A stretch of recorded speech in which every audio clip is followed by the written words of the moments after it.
de showbiz, salut à toutes et à tous et surtout bienvenue dans cet espace réservé à nos amis, à nos chouchous, les people. Madonna a enflammé le Stade de France dans le cadre de sa tournée mondiale MDNA. Une nouvelle fois, c'est sur le titre Nobody Know Me que la chanteuse a persisté et signé en projetant le clip polémique dans lequel apparaît furtivement Marine Le Pen, affublée d'une croix gammée sur le front, juste avant qu'un personnage ressemblant étrangement à Adolf Hitler n'apparaisse. La réaction de Marine Le Pen ne s'est pas fait attendre puisqu'elle a porté plainte contre la chanteuse, sans oublier d'ajouter « Et puis, c'est une vieille chanteuse, elle ne sait plus quoi faire pour faire parler d'elle, puisque ses chansons ne marchent plus ». Une bonne nouvelle pour les fans du couple Parker. En effet, après sa rupture avec le chanteur Eduardo Cruz, une source sûre affirme que l'actrice pense toujours à son ex-mari. Partagé entre son ancienne femme et ses projets avec Axel, sa fiancée actuelle, Tony Parker souhaiterait conduire la star de 37 ans en douceur, selon ses proches. Après un an d'idylle avec Eduardo Cruz, Eva Longoria souhaiterait un retour aux sources. Si les raisons principales de leur divorce concernaient la distance géographique et les écarts du basketteur, apparemment l'actrice aurait tourné la page et pardonné au Frenchie. Alors, Eva va-t-elle se lancer aux trousses de Tony ? Le rappeur DMX, qui vient de signer son retour en musique avec un clip, a eu samedi dernier un accident de voiture. Emmené à l'hôpital en urgence, l'Américain de 41 ans souffre d'une commotion cérébrale. Au volant de son puissant 4x4, DMX sortait de son domicile en Caroline du Sud quand il a perdu le contrôle de son véhicule et défalé une colline. Il explique que par chance, en basculant, il a atterri sur la droite du véhicule et n'a donc pas été broyé. DMX raconte également au site TMZ qui publie une photo de lui sur son lit d'hôpital qu'il ne se souvient de rien à part des lumières de l'ambulance. C'est la deuxième fois cette année que le rappeur du collectif Rough Rider passe par l'hôpital en janvier. Il y avait été emmené pour une intoxication alimentaire.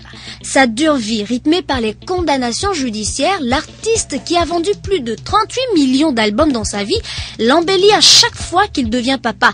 Pour la deuxième fois, il accueillait un enfant début 2011, une petite fille nommée Alia.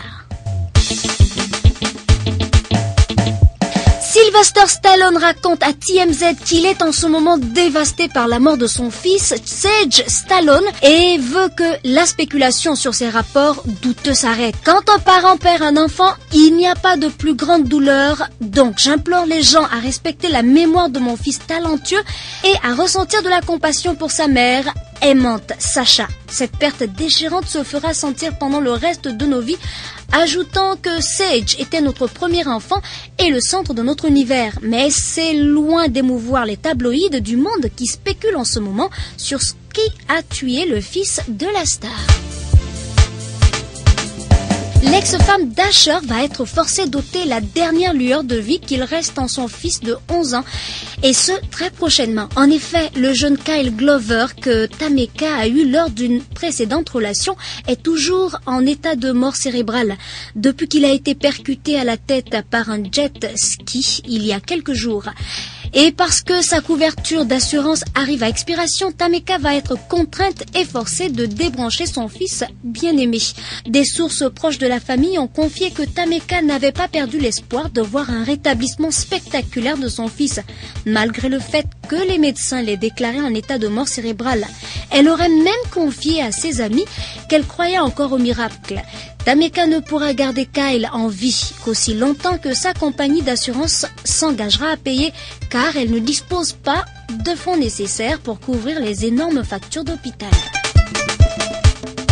Voici rien que pour vous le classement des 10 films les plus vus entre janvier et juin 2012. En première position, nous avons un petit Frenchie sur la piste du Marsupilami qui récolte pas moins de 5,2 millions d'entrées. Loin derrière, nous avons encore un film français, La vérité si je mens 3, qui accumule à lui tout seul près de 4,6 millions de vues.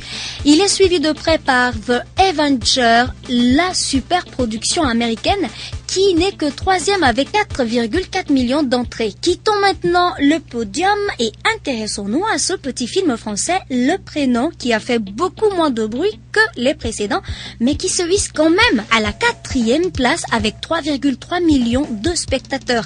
À la 5e place avec 3,2 millions d'entrées se classe un des dessins animés les plus appréciés du moment, L'Âge de glace 4. Ce n'est pas le seul dessin animé qui remporte un franc succès. Le 3e volet de Madagascar compte 2,2 millions d'entrées et se place 6e.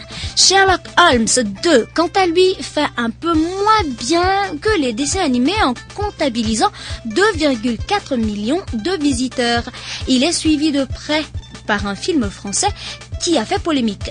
En effet, Les Infidèles accumulent 2,3 millions d'entrées. Les deux derniers de ce classement sont deux grosses productions américaines, Men in Black 3 et Black Shadow, qui comptent respectivement 2 et 1,9 millions de spectateurs. Le charme de Johnny Depp n'aura pas réussi à séduire plus de monde que ça. Voilà, c'est tout pour Showbiz. J'espère en tout cas que vous avez apprécié. On se retrouve très bientôt. Je vous fais plein de bisous. Au revoir.